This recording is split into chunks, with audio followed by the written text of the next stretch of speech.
Tudo bem com vocês? Espero que vocês estejam bem e prontos para a gente compartilhar o conteúdo dessa live super importante que vocês pediram e perguntaram como é que a gente faz para começar então a lidar com as emoções difíceis sem a comida.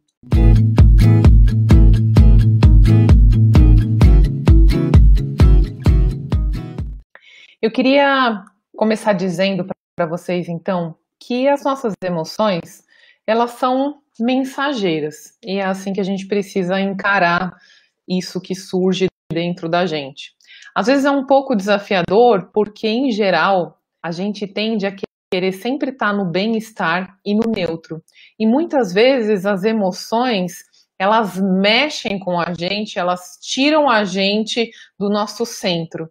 Por esse motivo a gente precisa aprender maneiras melhores de lidar com elas, porque enquanto a gente precisar de anestesia para lidar com essas emoções e a gente não tiver desenvolvido outros recursos, muito provavelmente a comida possa ser um desses recursos que a gente usa para lidar com as nossas emoções, mas existem muitos outros recursos não tão hábeis que a gente pode usar para lidar com as nossas emoções.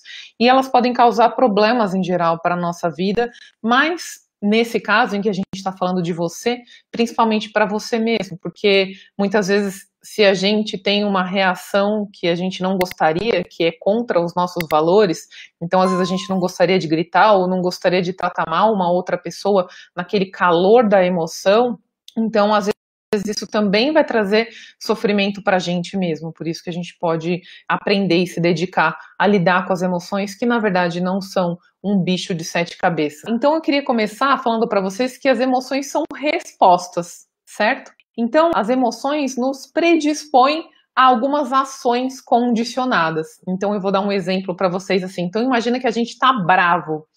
E aí talvez você tenha alguns comportamentos ou pensamentos ou sensações corporais que você está acostumada a ter quando você está brava. Então isso também é como se fosse formando uma região que você acessa, uma maneira que você fica quando você está com aquela sensação, com aquela emoção que você nomeou, por exemplo, como estar brava. Então, por exemplo, quando você está brava, talvez você tenha um comportamento condicionado de xingar, ou o seu batimento cardíaco aumenta, seu rosto fica vermelho, e isso é simplesmente para a gente poder conhecer as nossas emoções. E por que eu falei para vocês que elas são respostas, que elas são mensageiras? A primeira coisa que eu gostaria que vocês soubessem é que as emoções, elas vão nos contar coisas muito importantes sobre nós mesmos. Então, a gente costuma dizer que as emoções, elas podem dizer para você que um limite importante seu foi violado, ou que um valor importante para você foi transgredido. E muitas vezes a gente tem medo das emoções, ou a gente não consegue entender que elas têm esse papel de mostrar para a gente que algo de errado está acontecendo, ou algo bom. Às vezes, quando é algo bom, a gente tem até mais facilidade para compreender. Então, por exemplo, se você vê brotar uma emoção de alegria, então provavelmente você sabe que é porque algo bom aconteceu na sua vida, você recebeu uma boa notícia, você sabe lidar melhor com aquela emoção. Obviamente que sempre tem os extremos e que isso pode ser prejudicial. Mas, em geral, quando a gente tem essas emoções difíceis, essas emoções desafiadoras, a gente tende a querer que elas não aconteçam. A gente tende a querer gerar um afastamento dessas emoções. Então, o nosso primeiro recado é que a gente precisa entender que as emoções são boas. Mesmo as emoções que a gente acostumou a classificar como ruins, elas são positivas. A gente pode aprender a lidar com elas de maneira hábil. E como é que a gente faz isso? Qual seria esse primeiro passo? Esse primeiro passo, então, é conhecer as emoções. Será que a gente já parou para olhar como elas são e quais são as ações condicionadas que, nesse primeiro momento, você está predisposto ou predisposta a desencadear quando você sente a emoção? A gente também pode começar a observar quais são as ocasiões, né, que essas emoções surgem, quais são as pessoas que a gente está, quais são os eventos da nossa vida em que essa emoção surge e qual é, em geral, a resposta que eu estou dando hoje. Quais são as respostas que você está dando hoje para quando você sente tristeza, raiva, angústia, quando você se sente diminuído, quando você se sente menosprezado, quando você se sente ignorada. Quais são, né? Quais são os comportamentos que a sua emoção te predispõe? Então, essa é a primeira pergunta. E aí é nessa hora que a gente entra em mindfulness.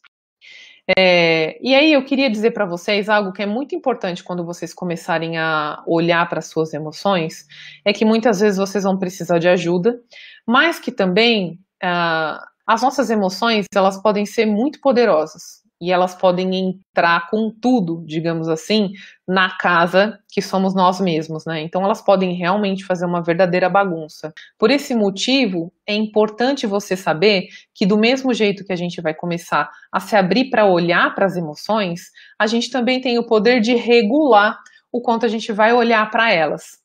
A partir desse momento que a gente começa a identificar as emoções e que a gente começa a perceber que elas estão ali, a gente também pode olhar para isso e falar, olha, eu não posso lidar com tudo isso agora. Então eu vou me dar um toque compassivo, ou eu vou me dar algumas respirações, ou eu posso fazer algumas coisas que a gente chama de mindfulness cotidiano, porque naquele momento a gente vai entrar num transbordamento se a gente for entrar demais naquelas emoções.